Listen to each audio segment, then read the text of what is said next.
সুপ্রিয় শিক্ষার্থী বিন্দু, আসসালামু আলাইকুম। আজকে আমরা আমাদের অনার্স লাইফে সমাপ্ত করলাম ভাইবার মাধ্যমে। আসলে আমাদের এই অনার্স জীবনটা ছিল অনেক স্মৃতিময়।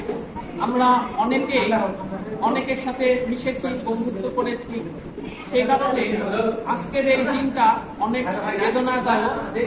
তো আমি সকলের উদ্দেশ্যে একটা কথা বলতে চাই, আপনারা আগামী আপনাদের জীবনে ভালো কিছু করার জন্য প্রিপারেশন নিতে থাকেন। ইনশাল্লাহ সবাই সাকসেস হবেন এবং আশা করি আমরা আমাদের ইন ফিউচারে সবাই কোঅপারেটিভ হব, কারণ সহযোগিতা ছাড়া সাফল্য অর্জন করা সম্ভব নয়। তাই আমরা একসাথে থেকে এবং ভালো একটা ডিসিশনের মাধ্যমে সামনে এগিয়ে যাব।